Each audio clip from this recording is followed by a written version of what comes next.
Max's Castle, written by Katie Banks, pictures by Boris Kulikov.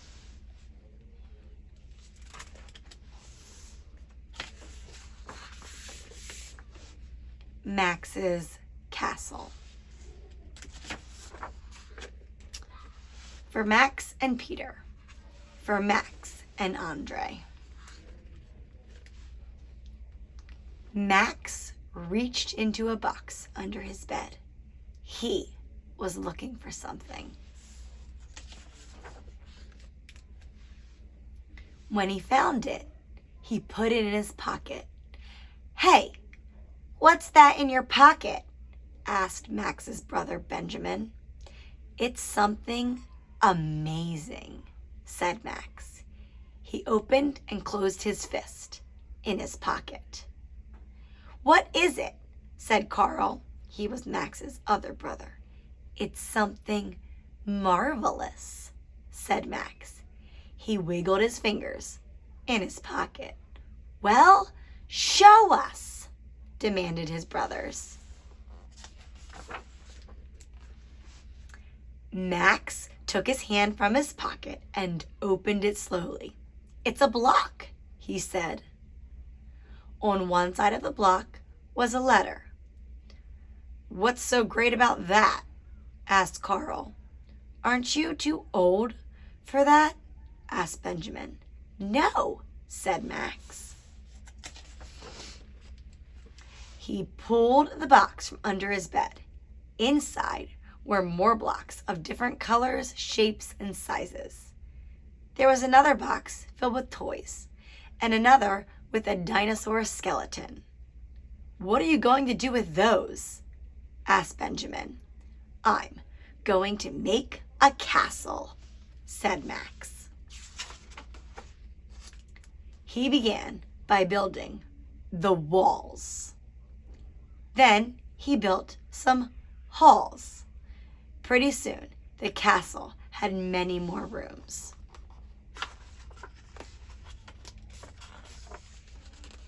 Max constructed a moat around the castle. "We need a boat," said Benjamin. "Okay," said Max. "Can I take a ride?" asked Benjamin. "Okay," said Max. "All aboard!" But they hadn't gone far when they spotted a ship. "Pirates!" Benjamin cried. "I can turn those pirates into rat pies," said Max.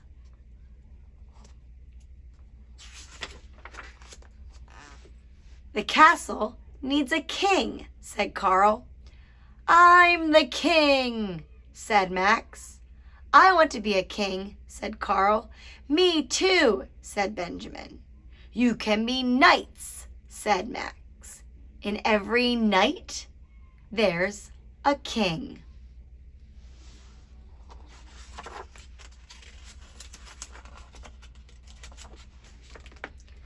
Benjamin picked up a sword and waved it in the air. "On guard," he said. "There are no weapons in my kingdom," said Max. "We don't battle, we babble. So what do you have to say for yourself?" Benjamin was silent. "I will turn your sword into words," said Max. "And this spear will become pears. And your gun into a bun," said Carl. "With jam or ham," said Max. Max tossed Carl and Benjamin some blocks. KILKGEOTNLGVINE. Long live the king! They began constructing a secret passage in the castle. It led to a dark dungeon. "What's in the dungeon?" asked Carl. "In every dark dungeon, there's a dragon," said Max. "And a dog," said Carl. and a guard, said Benjamin. Suddenly, the castle was under siege. It must smell the rat pies, said Carl. Max moved quickly, and soon the black cat was a block cat, but not before it had knocked over some chairs and sent Max and Benjamin and Carl tumbling down the stairs. They landed in the dark dungeon. I can't see a thing, said Benjamin. This is a catastrophe, said Carl. Max was turning letters around, looking for a way out. We don't have the right words to get out of here, said Benjamin. In every catastrophe, there's hope, said Max. And there is a star, said Carl. Look, said Benjamin. It's a chest. I wonder what's inside. It's locked, said Carl. If only we had a key.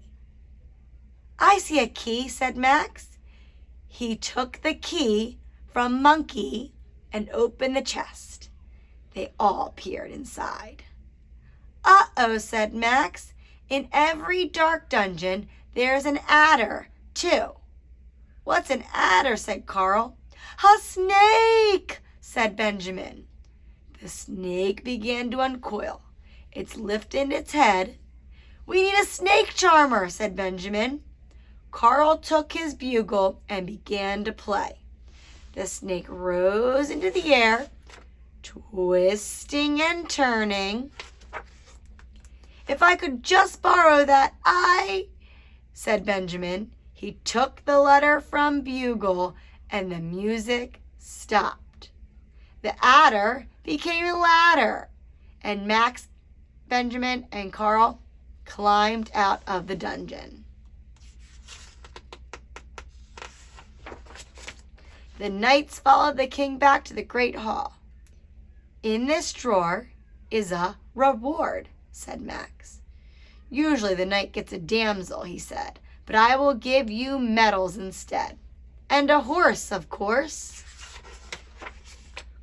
Then the king called his knights to the round table, and their loyal feast he organized, a feast.